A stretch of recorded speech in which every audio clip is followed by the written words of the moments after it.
welcome to this, welcome to this January 2020 Council work session.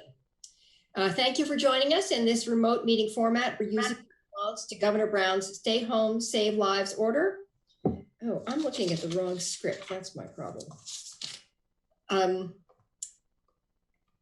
This format enables the City Council to meet and take care of business while keeping its members, staff, and the public safe. For work sessions like this one, where there is no opportunity for public comment, those wishing to access the meeting can do so by watching the live stream available on our website, the broadcast on Comcast Channel 21, or by calling in to one of the phone numbers listed for this meeting on the public webcast and meeting materials web page. Thank you all for joining us. I just want to start before I turn this over to the manager to just say this is a celebratory day. We're all grateful to have, many of us had the opportunity to watch a peaceful transition of power and a really moving inaugural ceremony. And I want to take this moment to also express my gratitude to all of you on council and to staff, and for your leadership and for your carrying on in these very difficult times. This is a wonderful pair of work sessions we have today, because the first one, talking about our naming policy, is a way in which we as a council are acting to really embrace and recognize the full breadth of our community and all who within our community who have created Eugene to be what it is. And it is our opportunity to say, we are going to do better at this. We are going to be more inclusive and more fair. And the second half of our work session, to talk about another resolution on condemning white supremacy, is a way of also reasserting what we will not do, what we will not allow to have happen in our community. So it is a particularly poignant day and pointed day, and my appreciation to all of you for your leadership and stepping up on this particular day in this particular way with these two conversations. So thank you for being here. Thanks to all of you in the public who are listening. And with that, I will turn it over to the manager. Thank you, Mayor. It's hard to give a better introduction than that. So I think I will invite Jason Dedrick from the City Manager's Office to lead this presentation. Good morning, everyone. Good morning, Mayor and Council. Good afternoon, I guess. My name is Jason Dedrick.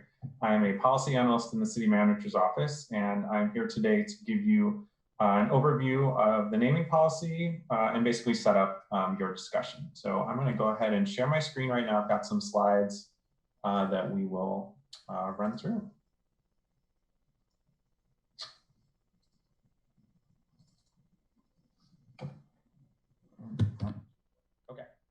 So today represents what we believe to be the first time you've had an opportunity to talk about the naming policy without an actual naming request on the table.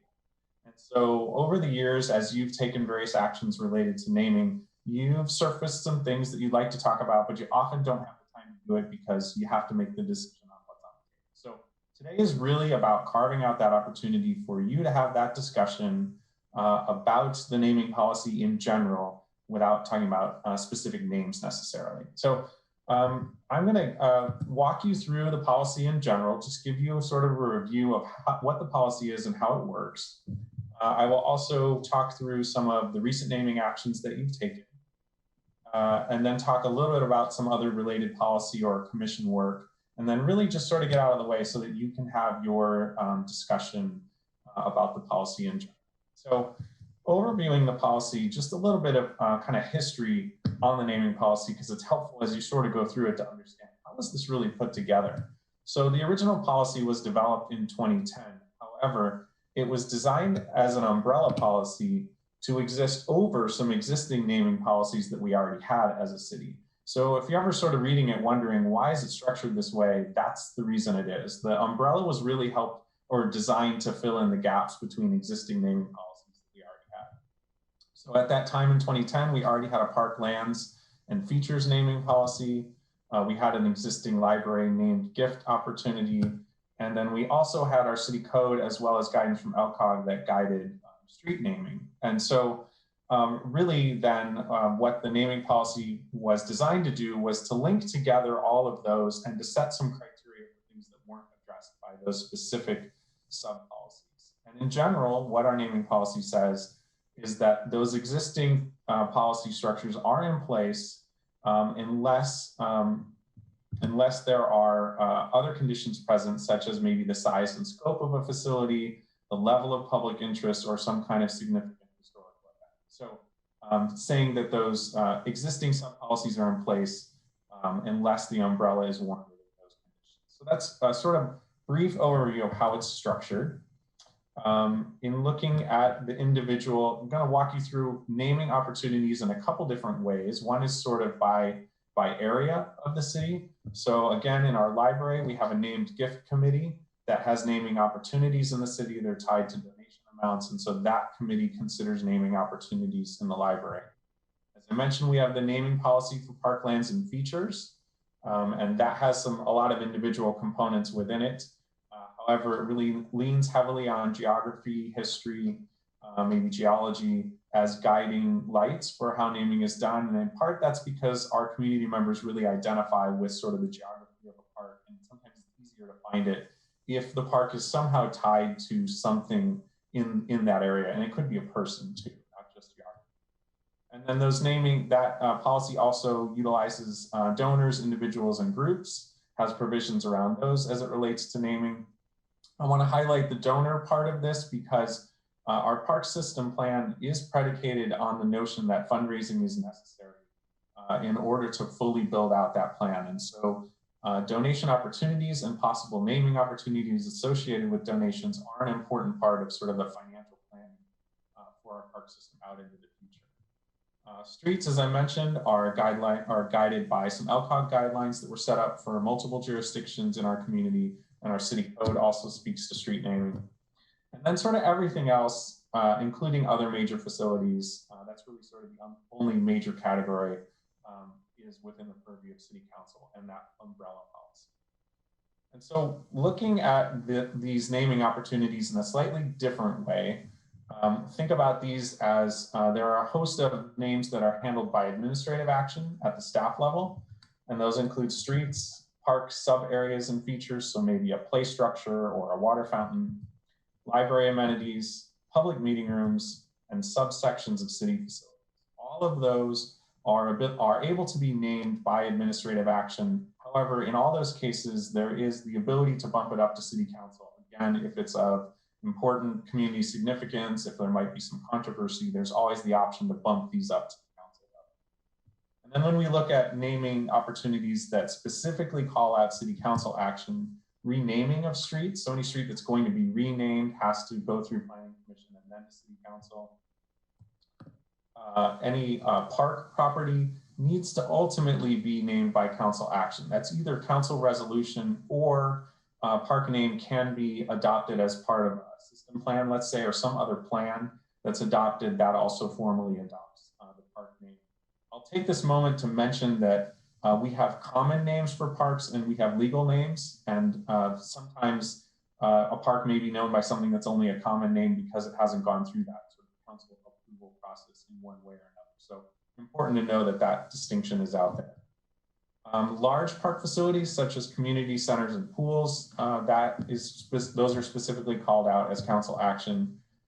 Renaming an existing facility for an individual is called out as a council action. And then again, any other major city-owned facilities, that's council action. So a couple different ways to walk you through how naming is approached.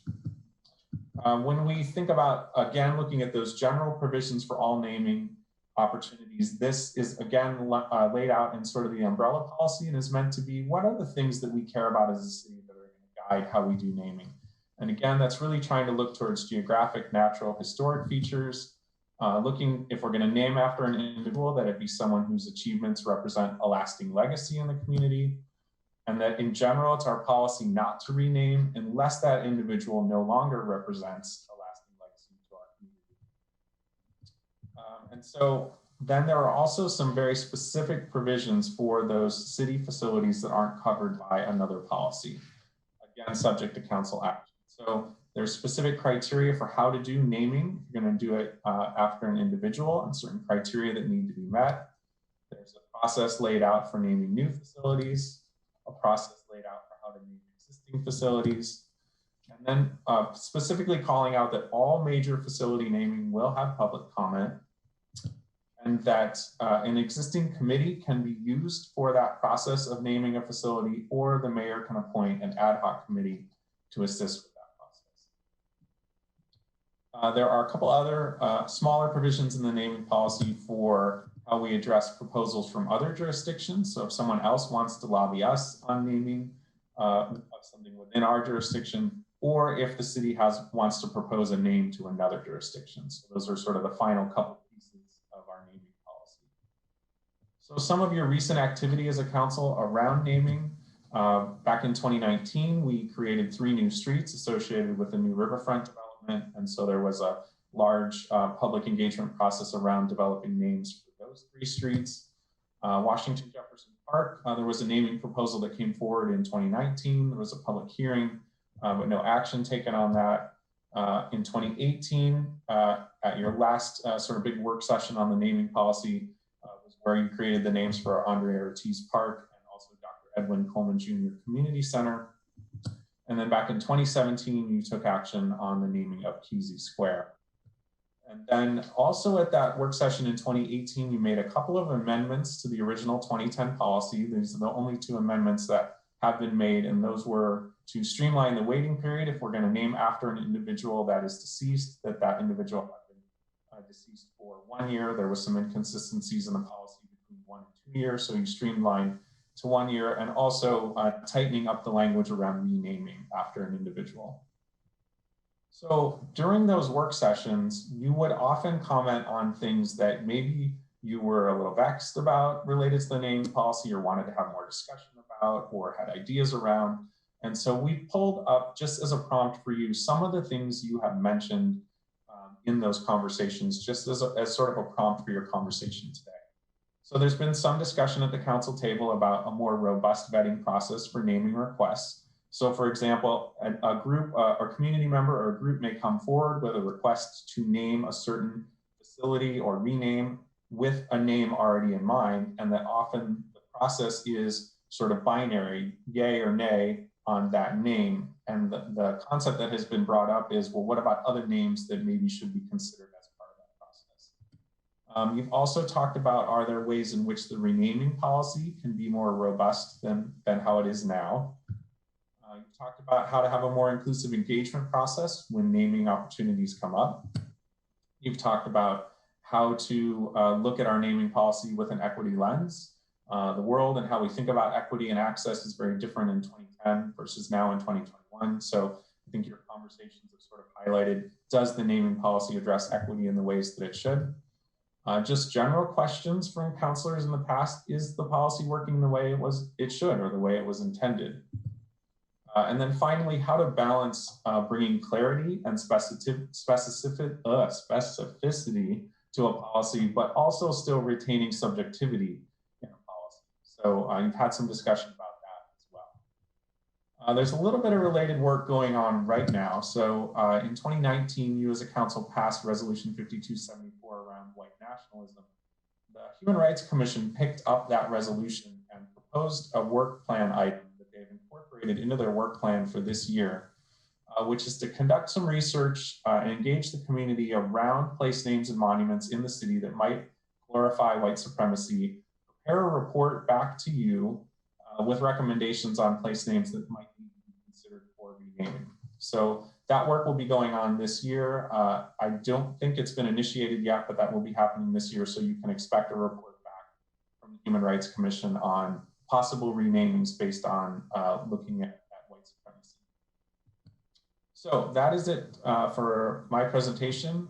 Really just want to be, again, sort of, this is your discussion to kind of surface the things that you'd like to look at with the policy. I think our intention is to just listen in really well on your conversation. There may be things you want us to bring back answers for you at a later date. You may want us to bring back more information or possible revisions. So really today is about just hearing from you and getting your thoughts, and then seeing what we can do to address any issues that you have on the policy.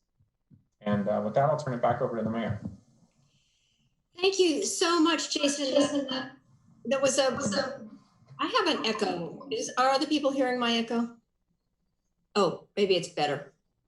We're better now. Okay. I very much appreciate that presentation. It was a very helpful overview, and your list of the sort of kinds of questions you've heard from council before was very helpful. And it looks like Claire and then Jennifer wish to speak. So take it away, Claire.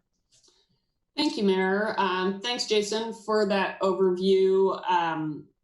You know, I think we could improve our overall process for naming and work to incorporate, you know, an equity and inclusion lens in, you know, a really deliberate way in our approach to this.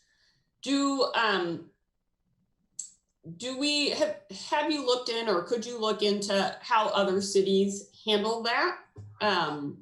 In, you know, what kind of processes have been set up? You know, I'm thinking, so kind of what happened with Washington Jefferson Park is I was approached by, since it's in my ward, I was approached by some folks who wanted to have it renamed after Ed Smith, who'd been very instrumental in helping establish many of the parks and recreation facilities in Eugene. And so I brought that forward, and, you know, the mayor, we had a public hearing, the mayor did her thing. And then I remember very clearly, you know, Councilor Ye speaking to the fact that, like, hey, wait a minute, you know, perhaps there are other worthy people or, you know, entities that we might want to consider naming this after. And we don't seem to have a process for that consideration when someone raises their hand and said, hey, can we rename this thing? So I'm wondering if, you know, would it make sense for us to set up a system where, in that instance, these advocates came and said, hey, we think this person deserves to be honored. We think this would be a great location because he was instrumental in turning this into a park instead of just being, you know, the underneath of a freeway. You know, could we then put out a call to the community for additional suggestions and then form a committee of folks to kind of vet those and make recommendations? So that's just one idea that I've come up with of a way to kind of handle that dynamic when we get a request from community. Because there was a community panel set up, but all they were asked to do was to say, does this seem like a worthy person to name it after? And they weren't asked to consider or solicit other suggestions. Thank you. Jennifer and then Randy. Thank you. Thanks, Jason. I really appreciate that. That was very helpful. I'm very interested in placemaking and the concept that you can, you know, use these public spaces to foster equity and social inclusion in very, you know, creative ways, just by how you name something. And so I'm kind of a nerd about it, and I love reading articles. So this is, I really appreciate having this time to get this discussion started. We're obviously not going to finish it today, but just to have the opportunity to throw out ideas. I like where Claire's going. I think that's, you know, that's kind of where we're headed. And I have so many notes, I don't know where to start. So I'm currently in the process of renaming a park up in North Eugene, and we're using a similar process that we use to name the streets in the riverfront area. And the process, I love parts of it, and other parts I do not love at all. And so this is very well timed to have this discussion. So I'm just gonna bring a couple of issues that have come up in that, just so it can be out there and we can have discussions. One of the stumbling blocks we came across was we had some really good suggestions. We had some suggestions that were really great that were not people and that were people, but we had to eliminate 3 of the folks who were brought up from underrepresented communities, because, which were Cesar Chavez, which is, you know, Mexican-American labor leader and civil rights activist, Marsha Johnson, who was an LGBTQ and AIDS activist, and John R. Lewis, who is also a civil rights activist and politician. And all three of them are great. They have a strong legacy in our country, and they obviously very clearly stand for something, but none of them qualify because they don't have a connection to Eugene. And so we had a discussion around that, and how, you know, we do have an MLK Junior Park, and how that was done through some other way. We're not really sure, but I found that was an issue where the policy is very well intending, I think, to find local people with local connections, but it leaves out those opportunities for those people, like those three people I mentioned, or like MLK Jr., that have a very significant legacy that and are important to a community within our community, right? So that's one of the issues with our naming policy that we came up with. Let's see, what was the other one? I worry that often that we're not as proactive on finding ways to get, oh, I'm almost out of time. I guess I will need another round.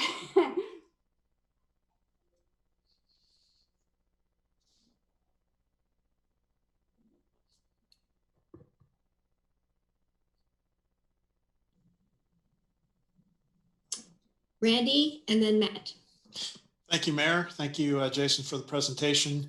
Councilor Syrett touched on my main issue about what are other jurisdictions doing. That's always helpful to me, so I would like to second that. I don't have anything specific to contribute to the policy itself. I think it covers most of the areas. My comment's more of a general one. I would challenge staff every time we look at reviewing a policy. Do we have enough words to say it? I mean, it just seems like everything always gets more complicated. And if there's a way to streamline and simplify, I think it helps the public understand what the rules are. I think it's easier for us to, as a council, to digest and move forward. And I always think simple is better. So that's just my 2 cents. Thank you. Thank you, Mike, and then Matt, and then Mike. Thank you, Mayor. It begs the question, what's in a name? And the answer is quite a bit as we've moved into the downtown Mary Spildy Center, the Lane Community College downtown campus. It's important to me as a former, well, I guess I'm still a current LCC board member, that we recognize the significant contribution Dr. Spildy has poured into our community. So I'm glad we're having this conversation. Historically, I'm curious what the process of partnering with neighboring organizations or agencies within the city, such as UO, LTD, or LCC, has been.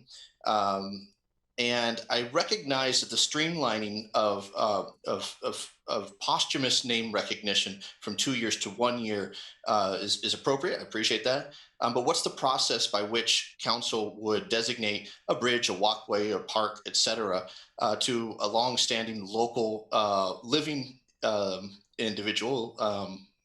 A living legend comes to mind, my predecessor, Councilor Betty Taylor.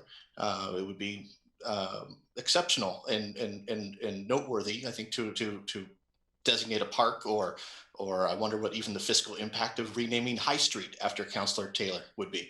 But if we could address those 2 points, please: the partnership with agencies within our community, and what's the process by recognizing someone who's still with us.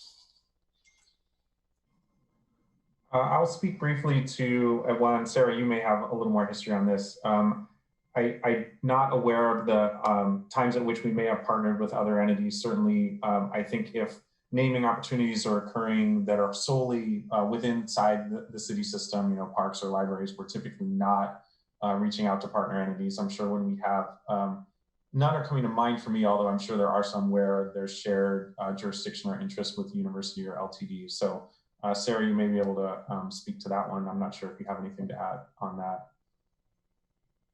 Kind of, and I may just jump in on a couple of things here if you don't mind.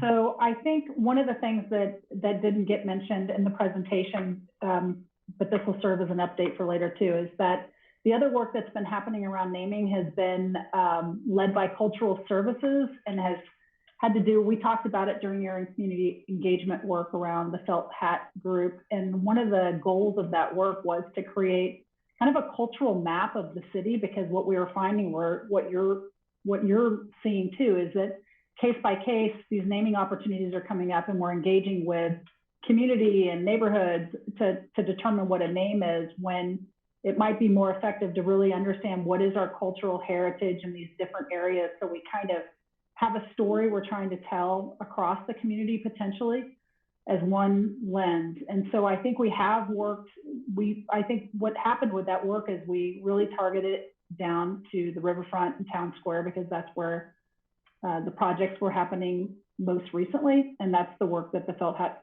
group has been doing. And I think we have partnered with some of our local partners around that work, but I can't think of a time where we've specifically, except, and maybe actually Councilor Evans can talk about the work that came forward around the Rosa Parks LTD partnership between the city and LTD. So there are situations, but I don't think there's not like a built-in like muscle memory around that, Councilor Keating. And the living entities conversation, I think, has been also, I think, case by case, because we did name the Peter DeFazio Bridge, the DeFazio Bridge, and had some conversations around that, around the Frommeyer Bridge as well, around the timing. So that may not answer everything, but hopefully provides a little bit more context, because I think there is some really powerful work happening between what the Human Rights Subcommittee is going to work on and what Cultural Services is working on, and how those two things can come together to potentially advise you on an equity lens around the naming policy. Great, thank you. So it sounds like there's some flexibility, which is welcome. Okay, Mike, and then Greg. Thank you, Mayor. I really appreciate this conversation. I agree with Claire, and I certainly agree with Jennifer that this is a really interesting topic, especially in these times.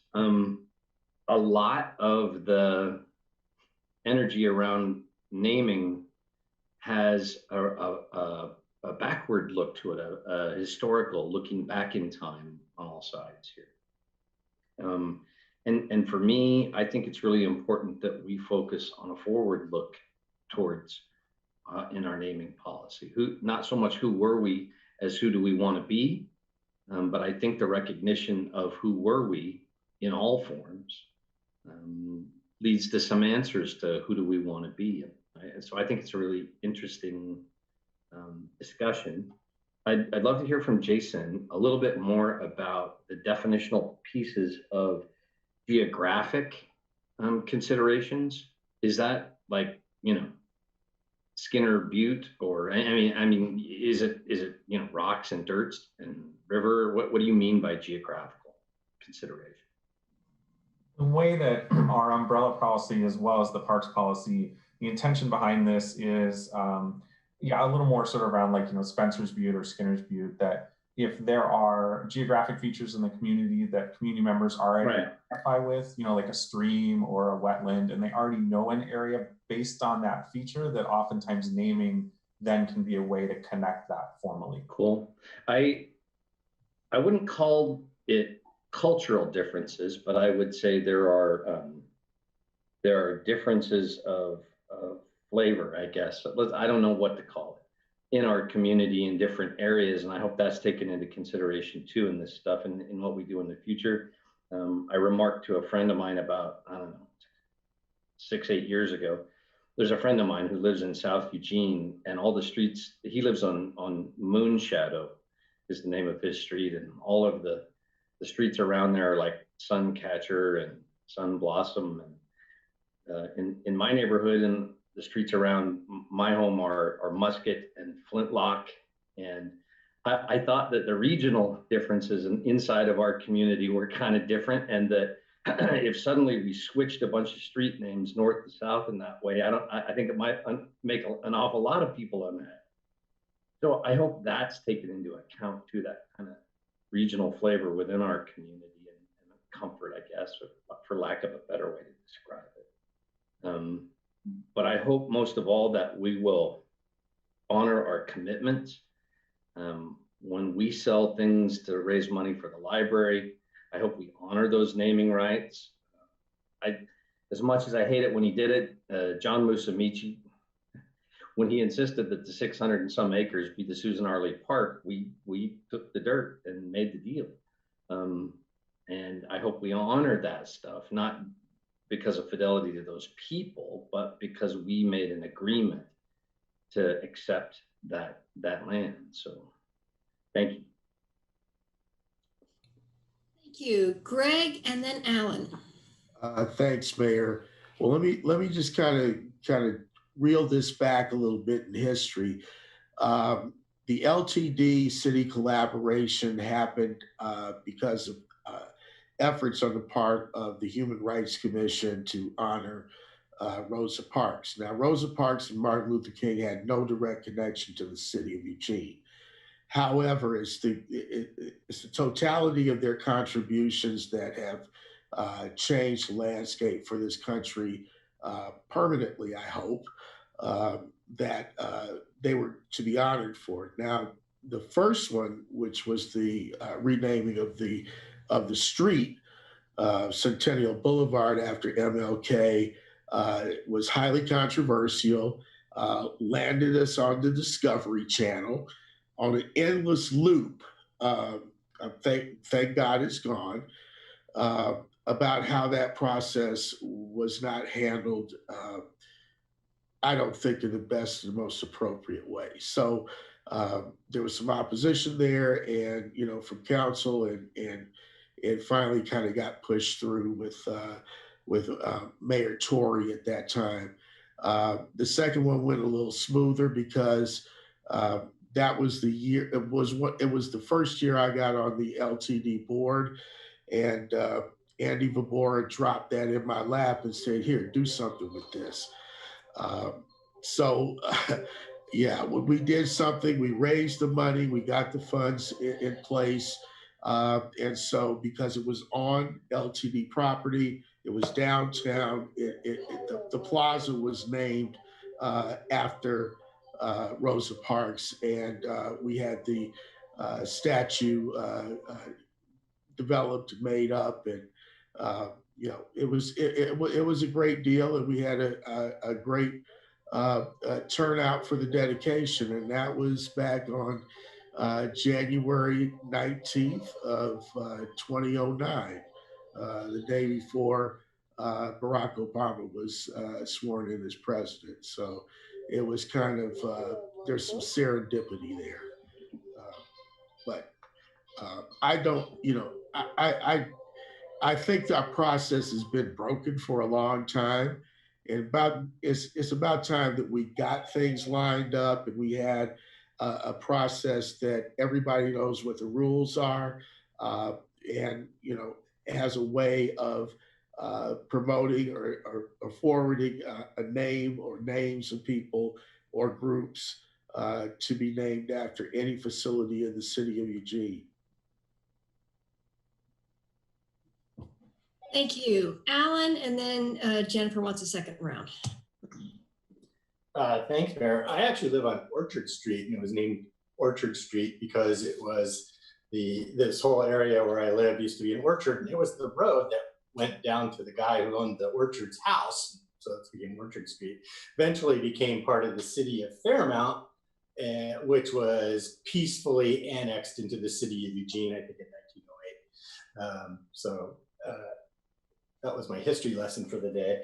I think this is a really timely conversation, but it's not without its controversy, as we've seen over the last year or so.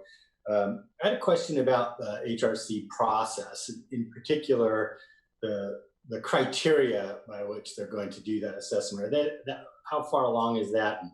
And I think the criteria that are incredibly important. That might even be something that they want to maybe run by the council as well.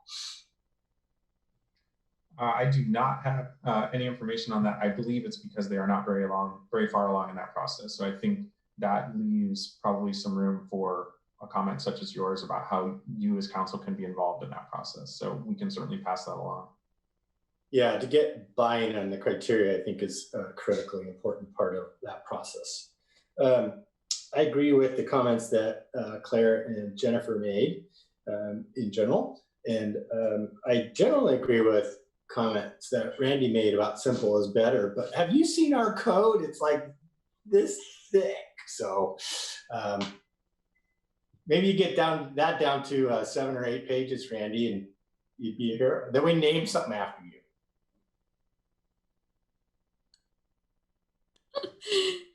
Thank you. Okay, Jennifer. Wow, it's hard to follow that, Alan. So I guess I really like this conversation. I think there's been a lot of thoughtful and interesting things that have come out.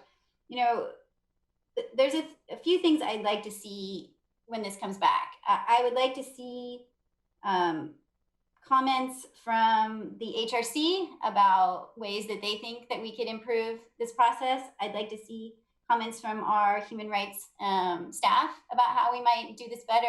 You know, and as reading through this, you know, I didn't see the word equity in here. I saw the word culture a few times, but I don't think that we've ever, I think it was Claire that said we need to put an equity lens on this. I don't think that's ever really been done in a meaningful way. I think it's been attempted in sort of small ways, but maybe not like across the board. So I'd like to see how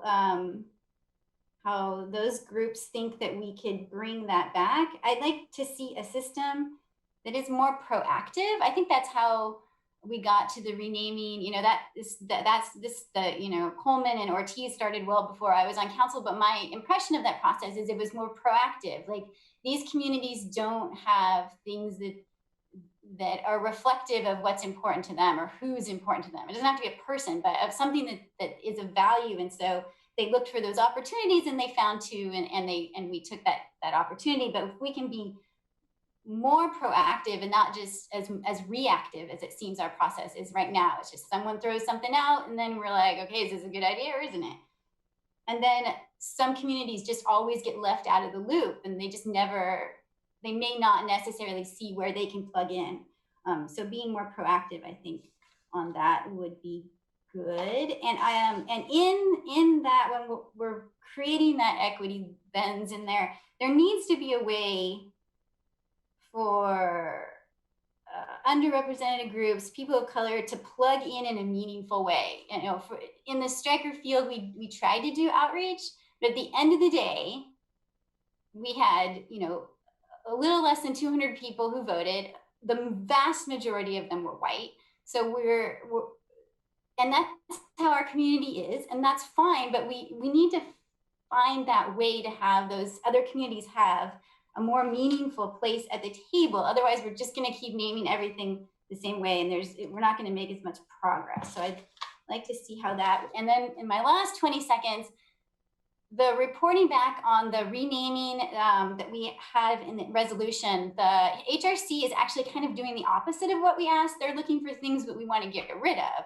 And what the resolution is we want to look for things that are new. And while the felt hats, I feel like, are doing that, we're looking for things that have been lost to communities who had discontinuous time here or have been intentionally erased. And I'm not sure if they are the people that can do that in an adequate way. So I want to make sure that's not lost.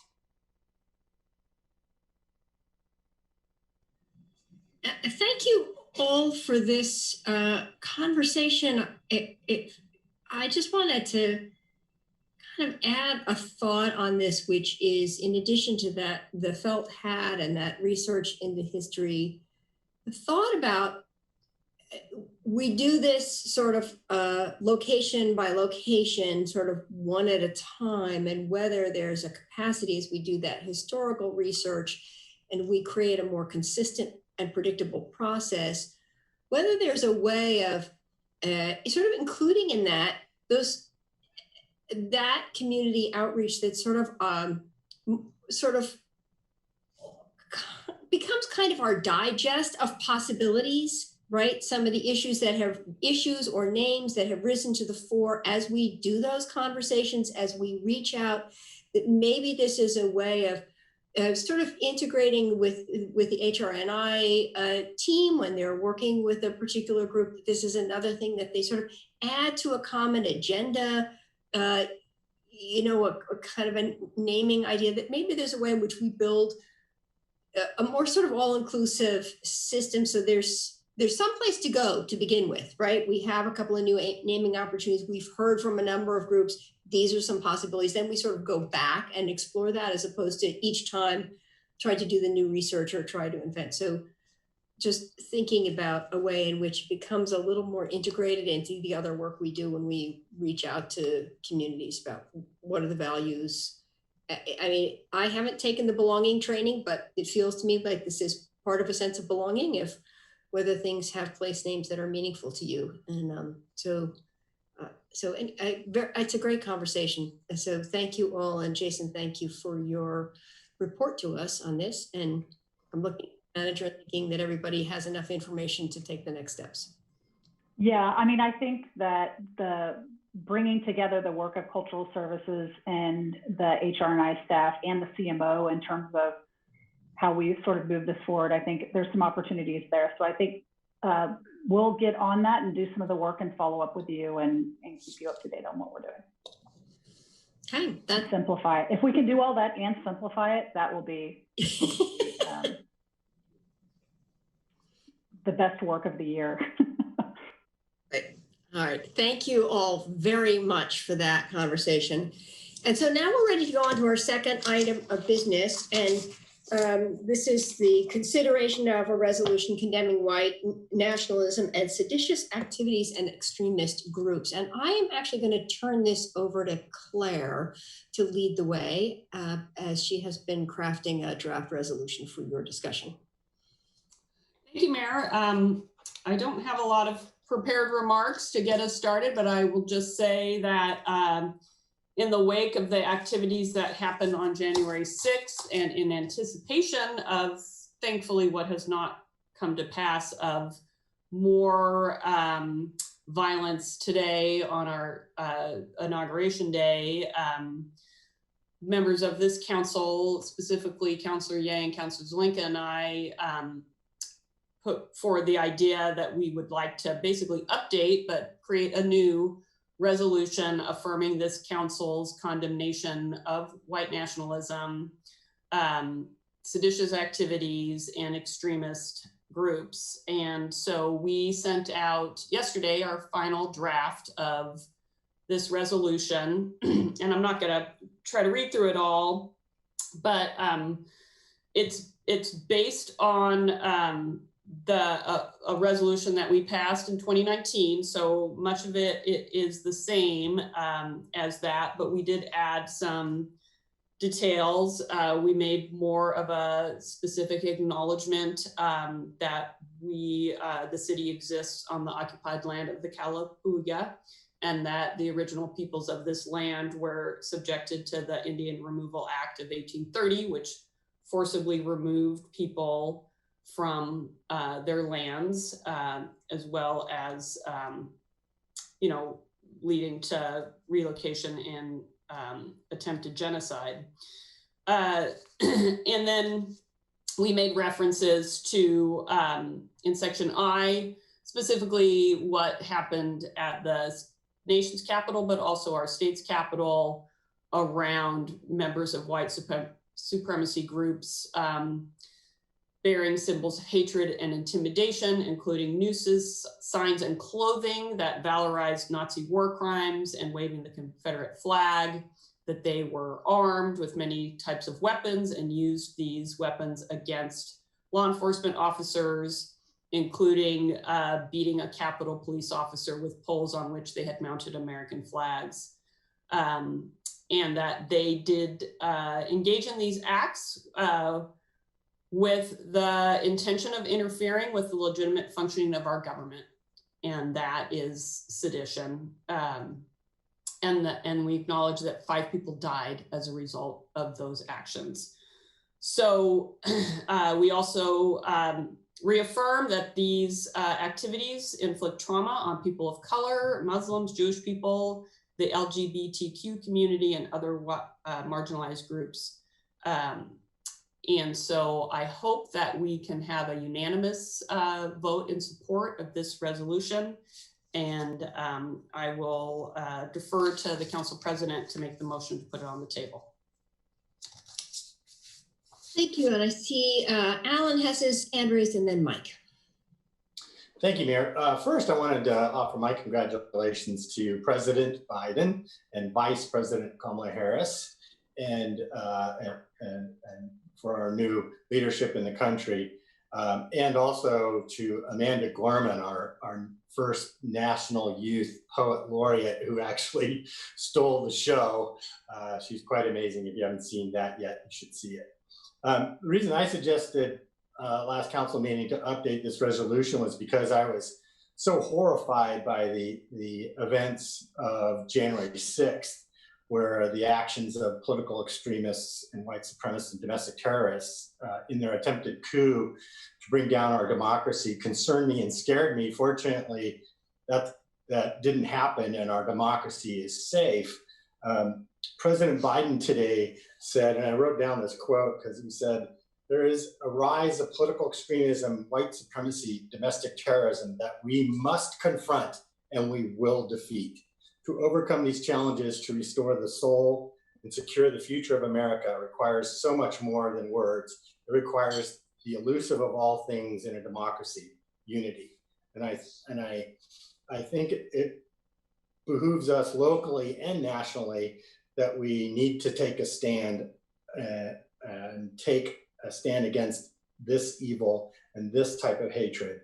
So that's why I worked with my colleagues, Councilor Ye and Councilor Syret, to bring this new resolution condemning white nationalism and seditious activities and extremist groups to back to the council, because I think it's incredibly important. And as Claire mentioned, the revised sections really are H and I, adding in some more specificity about what happened on January 6th. So I urge council to support this resolution. Thank you, Alan. Mike, it's your turn, and then Matt. Thank you, Mayor. I'm going to need 2 rounds. If you'd put me down for the next one, I appreciate it. I agree with Alan about the poet laureate that spoke. I think she was awesome, but I don't think she stole the show. I thought J-Lo did that because I thought that song was particularly moving. I thought the way she did that was better, you know? I'm going to be voting in favor of this, and I wanted to say first how much I appreciate the work of my colleagues. There are a lot of little details in this that were worked on and changed and altered that make it something that I'm proud to be part of and to be in favor of, just like I was at the end of the day the last time we did this and made some adjustments to it. I'm sorry that it got off track in the detail the last time, so that's why I'm particularly happy the way this is written, because I can enthusiastically support this. I also want to take a moment to apologize because I made a mistake Monday, a week ago last, and I need to address it. I thought the president did a really nice job today in his inaugural address. I thought it was moving, I did. And it seemed to me that overall what he was trying to say was that unity and a more peaceful spirit is what's needed today. And I agree with that entirely. And that's what I was trying to say when I spoke previously about the events that took place on January 6th. I just did it badly. In my zeal to encourage my colleagues not to fan the flames of those people on the political right with things they might say, I ended up fanning the flames of people on the political left with what I said, because I just wasn't careful enough about how I chose my words. I didn't think about it enough before I spoke, and I ended up offending people that I really didn't mean to. My intent and my real reason for saying the things I did was to encourage peace and some grace amongst all of us. And it just misfired, and I did bad. So I apologize to those who I offended in that process, because that was certainly not my intent. I only have I'll try some of this here. racism offends me to my core, and I need to say a couple of things further about what happened on January 6th, and just say the things that are important to me to say rather than about what my colleagues did, as I did the other day. If you think you're better than somebody, superior to somebody because of the color of your skin, or if you think that someone else is inferior to you because of the color of theirs, then you're a dangerous moron, in my opinion. And I'm trying to be as clear about this as I can be, so that there's no ability to have that question exist. I'm out of time, so I'll wait for my second round to talk about how I feel about some of the things that took place in the Capitol on the 6th. Thank you. Thank you, Mike, very much for those statements. And it is now to Matt and then to Claire. Thank you, Mayor. Thank you, Councilor Clark, for your statement, and thank you, Councilors Zelenka, Syret, and Ye for your work on this resolution. There is a point I'd like to make, and perhaps it can be accepted as a friendly amendment, that the comment at the end of Section I recognizes that 5 persons have lost their lives because of these seditious, abhorrent actions. And I would suggest that it's important to recognize, or to change that language to at least, or at this point, 5 persons, because there may be more. There are folks who've been hospitalized, folks who are suffering what is reported as medical emergencies. That's the result of being trampled on by a mob, a seditious, angry mob. So it is important to note that that's at least 5 people at this point, and the wording isn't important. I hope the sentiment is, and I hope it's supported. Colleagues, I'd also like to thank community members who submitted a letter in support of our hopefully our rebuke and strong condemnation of white supremacy, including but not limited to Sunrise Eugene, the leadership team showing up for racial justice, Eugene Springfield, 350 Eugene, Beyond Toxics, Sanctuary Temple Beth Israel Committee, Partners for Sustainable Schools, NAACP, Eugene Springfield, Cascadia Wildlands, Democratic Party of Lane County, Breach Collective. I thank the community for stepping up and standing in support of this strong condemnation, and I will be voting, of course, to affirm this newly amended, timely resolution on this most important and historic day. Thank you, Claire, and then we'll go to second rounds. Thank you, Mayor. Well, I really want to appreciate Councilor Clark's comment so far, and I look forward to his second round. When we were working on this draft, Councilor Ye said she felt that being as specific as possible was very important. And that was a really sound piece of advice in my mind. And along those lines, one of the things that I suggested we remove from what had been in the 2019 version in the title, I believe, was the reference to alt-right groups. And it is my position that folks who engage in the kind of activity or carry an ideology of white supremacy are neither right nor left. They are neither liberal nor conservative. They adhere, they do not adhere to those concepts in the way that those of us serving on this council would agree, and they are outside of those dynamics. And so I felt it was important to remove that label because I don't think it applied. So I just wanted to call that out. And yeah, thank you, Mayor. Thank you. And Mike, a second round.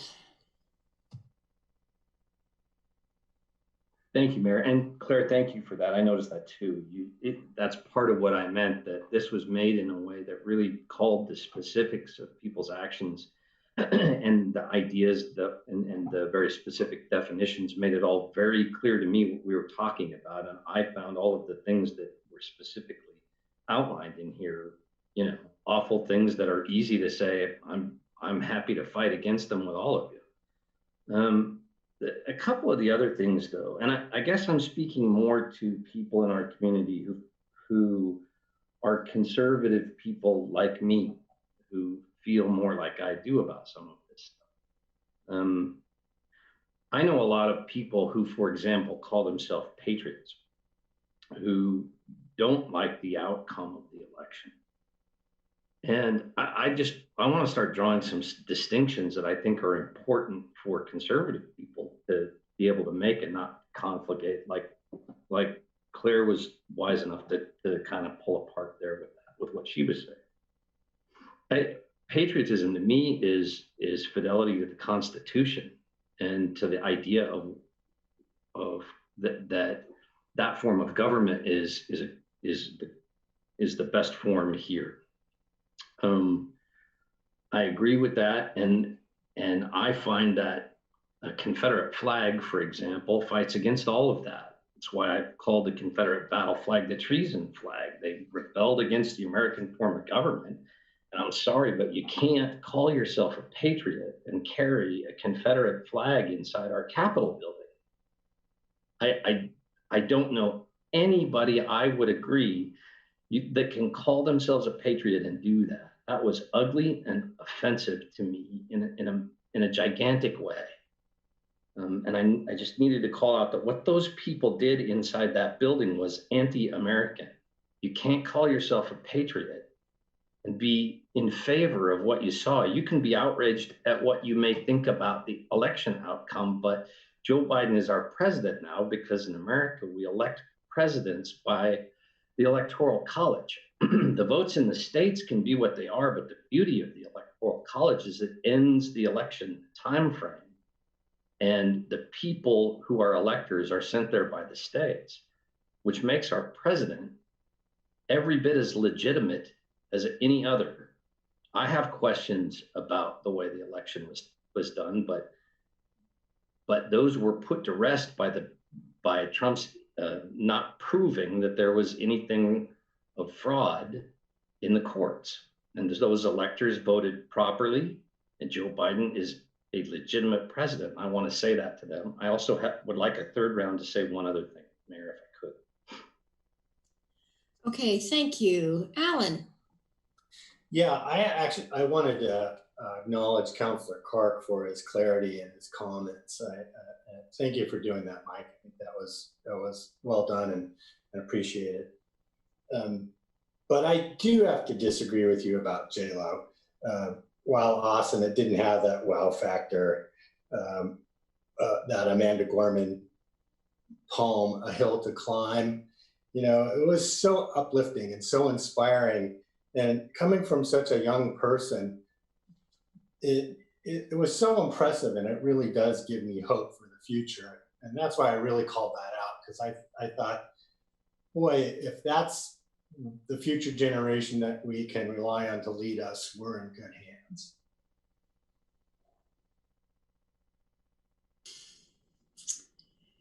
Thank you. I'm with you on that, Alan. That's great. Okay, Mike, another round. Yeah, and this one's a little more to the point of issues of race that we're dealing with this resolution. And it was the most powerful thing that struck me about what happened on the 6th. And it may be a little controversial to say, but it's how I feel. I watched a whole bunch of seditious folks break my Capitol and harm and hurt and kill people. And there's no way you can call yourself a patriot and do those things, number one. But number two, the most striking thing to me was the lack of DC police and Capitol Police to stop them. And I couldn't help but feel that, and this may be controversial for some, but it's what overpowering feeling I had was that if that was a large group of armed Black men breaking into the Capitol I don't think anybody has a difficult time imagining that there would be Capitol Police shoulder to shoulder with carrying shields and guns. And that's a sickness. That idea, that picture, that fact is a part of the sickness I think we still have to heal. I hope that what we're doing today with this resolution is part of that. But that was the piece that struck me so much, was that the police didn't see the danger that they presented. So thank you.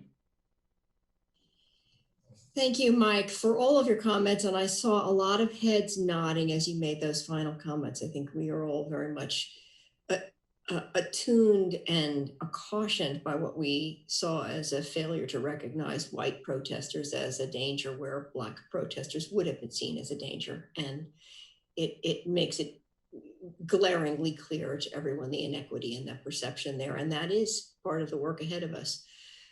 So with that, I want to thank you all for this conversation, and my gratitude to you for coming back and creating this resolution. And now we are ready for a vote, I believe. So I'll turn to the council president to put a motion on the table. I'm just going to check in. Do you want me to make the original motion and then let Councilor Keating make his amendment? Councilor Ye, you can make the motion as a resolution, the title of it, and include, if you would like, with the change to I, to say at least 5 people, and you could just include that in your original motion if you would like, or you can have him make the friendly. It's completely up to you. Include Do you have it. a problem with that, Claire? Just include it. Okay.